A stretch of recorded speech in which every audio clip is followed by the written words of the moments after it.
रात का सन्नाटा था, आसमान में आधा चांद और बच्चों के हाथों में गर्म गुड़ मूंगफली की मुठियां। एक बच्चा बोला, दादाजी, आपने कभी भूत देखा है?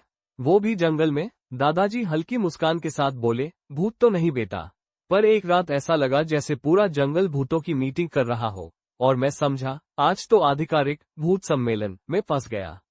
बात है 1962 की। बरसात का मौसम था और मैं देर शाम ढाबे से लौट रहा था।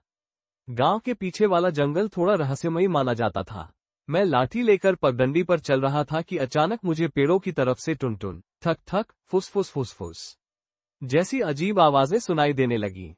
मैं रुका, आवाजें बढ़ी। मैंने सोचा, हे भगवान, ये तो भूतों की बैठक लग रही है। जंगल के बीचों बीच एक बड़ी सी जगह ऐसी थी जहां आवाजें गूंज रही थी।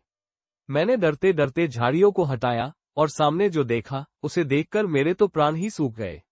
बेटा, वहां एक बड़ा पेड़ था और उसके नीचे 20-30 परछाइयां हिल रही थी। कभी ऊपर, कभी नीचे, कभी दाएं। ऐसा लग रहा था जैसे भूत हाथ उठा उठाकर सालाना मीटिंग में वोटिंग कर रहे हो। मैंने सोचा, अब तो मैं गया। भूतों ने मुझे नोटिस कर लिया। मैं धीरे धीरे पीछे हटने लगा, पर पैर सूखी टहनी पर पड़ा, चटाक, और बस सारी परछाइयां एक साथ मेरी तरफ मुड़ी।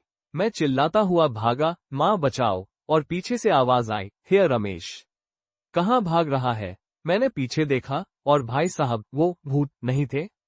गांव के चरवाहे और उनके बकरियां थीं। चरवाहों ने रात में टाइम पास करने के लिए लालटेन नीचे रखी थी, और बकरियां पेड़ों की छाया में हिल रही थीं, जिससे भूतों जैसी आकृतियां बन रही थीं। एक चरवाहा बोला, हम तो बकरियां गिन रहे थे, तू क्यों भूत गिनने लगा? पूरा जंगल हंसी से गूंज गया और मैं झाड़ियों में मुंह छुपाकर बैठ गया। उस दिन के बाद गांव में नाम पड़ा, भूत शोधक रमेश। बेटा, हर डर की परछाई असल में उतनी डरावनी नहीं होती। अंधेरा चीजों को बड़ा बना देता है और दिमाग उससे भी बड़ा भूत बना देता है। सच हमेशा वही होता है, बस हिम्मत से झाड़ियों के पीछे झांकना पड़ता है। एक बच्चा बोला, दादाजी, आज होता तो वीडियो का टाइटल होता, ग्रैंपा क्रैशेस गोस्ट मीटिंग। दूसरा बोला, और कैप्शन होता, भूत नहीं, बकरियां थी। लेकिन भागना असली था। दादाजी ठहाका लगाकर बोले, अगली बार सुनो बेटा। जब भूत नहीं, नदी खुद मेरे पीछे पीछे बहने लगी थी, और मैं समझा पूरा गांव तैर जाएगा।